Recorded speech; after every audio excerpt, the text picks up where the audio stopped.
Thank you for choosing our hotel. We look forward to welcoming you again. I see off our guests at the entrance. Smiling back, I wave at a child who is waving goodbye. My name is Lisa, and I'm 30 years old. I'm the manager of this hotel. This hotel is owned by my family. It's located in a famous hiking area in California. Thanks to our guests, our hotel is well known as a luxury establishment in the region and is widely patronized. My husband, David, is 33 years old. Originally, he worked in sales for a travel agency, but we started dating when he included our hotel in one of his tours, where I was working in public relations. We got married after dating for 2 years. After our marriage, he quit his job and now works as the vice president of our hotel. My parents are still alive. My mother manages the hotel as the general manager, and my father is involved in the business as the president. David's parents are also alive. His father retired 3 years ago but still goes to work occasionally as a consultant. His mother, Jessica, turned 60 this year. She has always been a housewife but is very active with lots of friends, enjoying women's groups and travel. However, David says Jessica has a habit of spending without thinking, often buying things on a whim and getting scolded by his father. The hotel's business was stable and doing well until it was affected by the global pandemic, like the rest of the world. But thanks to my husband's idea of offering an affordable day trip hiking tour for local residents, we managed to survive by attracting many local customers. Lately, things have started to calm down, and we're relieved to see guests coming from out of state as well. Despite the stable life, there's something troubling me. It's about Jessica. She visits our family home alone 2 to 3 times a month to see David. His father rarely comes, saying it would be a bother. It's not a problem in itself, but our home is a 6-hour airplane from New York, followed by an hour by a car, making it difficult for a day trip. So, naturally, she stays overnight. However, she prefers staying at the hotel instead of the family home. She says, it must be hard to prepare meals and accommodations at home, so it's easier to stay at a hotel where everything is ready. Plus, there's a spa service, and I find it more comfortable. Having her stay at the hotel reduces the number of rooms available for guests, affecting our revenue. And we can't just put her in any cheap room, we have to provide a room of a certain standard. Our hotel is one of the largest in the area, with the highest rooms starting at $500 per night. Of course, we can't offer such rooms to her, but we still need to prepare a middle-level or higher room. Including meals, the cost comes to about $300, but she doesn't pay. Additionally, there's another issue. According to Jessica, she says she's checking the hotel as a monitor from a third-party perspective. I want to tell her to stop interfering, but she's my husband's mother, so I can't just ignore her.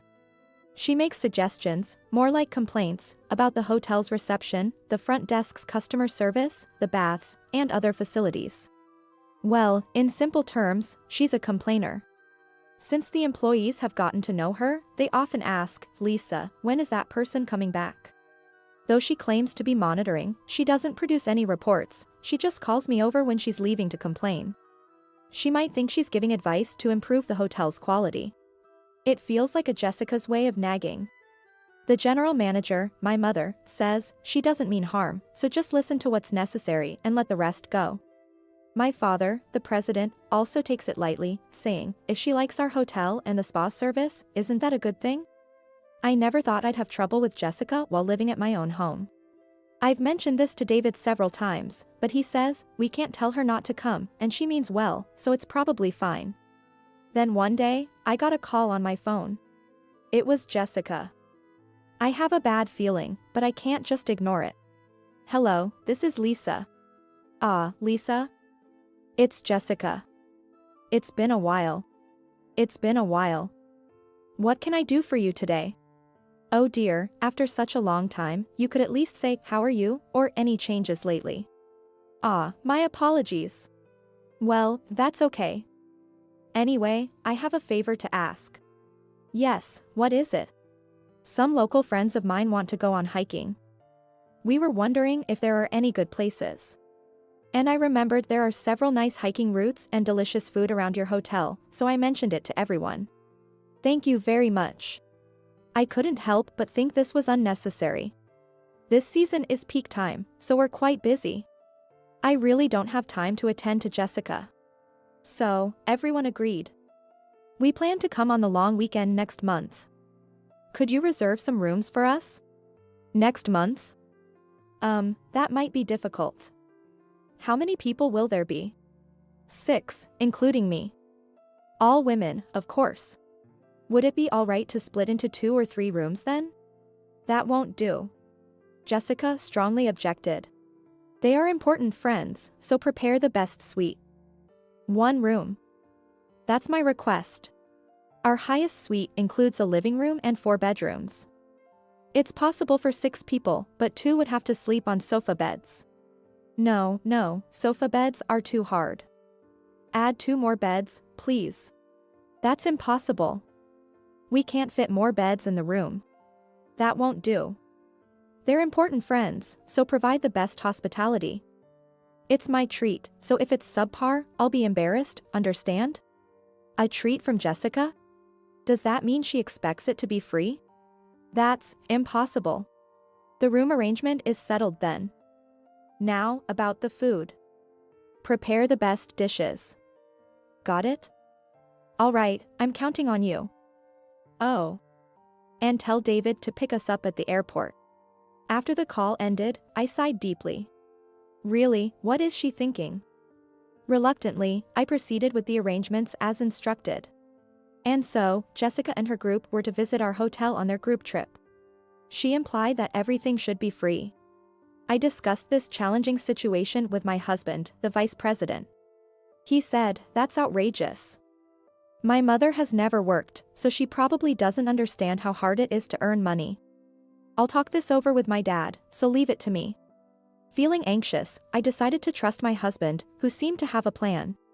On the day, as promised, my husband went to pick up Jessica and her group from the airport. Soon after the car returned, I greeted Jessica as she got out. "Jessica, welcome." "Ah, Lisa, thank you for having us. These are my friends from the local women's club. Please take good care of us." They seemed like a group of elegant grandmothers. I then escorted them to their room. It's the hotel's best suite, located on the top floor. It has 4 bedrooms, a living room, and a wide balcony. But as soon as they entered the room, the complaints began. How can there be no chairs for people with bad legs? The service here is poor. My apologies. We'll prepare some immediately. And I'd like better snacks, please. Yes, I'm sorry. We'll bring different snacks right away. Although the other ladies tried to calm her down, Jessica's criticisms didn't stop. Reluctantly, I instructed the responsible employee to accommodate her requests. The group then headed to hiking. There, I was called again because the wash basin in the changing room was dirty. In my opinion, it seemed like she was being extra strict in front of her friends, trying to show off. And then it was time for dinner. As requested, I brought dishes made with high-end ingredients to the room and took on the role of server myself. The dishes were generally well received. However, Jessica didn't change her ways and complained about various things. Such as, the meat being too thick to eat, the batter on the fried food being too thick, and the next dish coming out too quickly. Furthermore, she started saying things like, "Are you reducing the portions because you think we're old?" and demanded additional dishes. Jessica stirred up everyone, saying, "Since this is my daughter-in-law's family home, she'll cover all the expenses.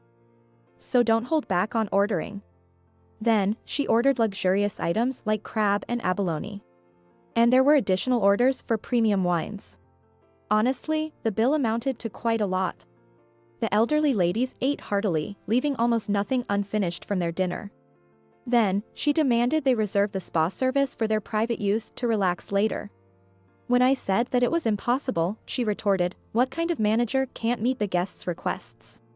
After consulting with my mother, she suggested that we could possibly make an exception to reserve the spa exclusively for them the following morning. When I conveyed this to them, they thankfully agreed. Then, there were even more orders for late-night snacks and drinks before bed. Truly, these are some lively grandmothers. Even when it came to sleeping arrangements, we carried beds to the room as requested. Since moving large beds was impractical, we prepared extra beds, but this too was met with complaints. She was furious, exclaiming, "I can't sleep in a bed like this.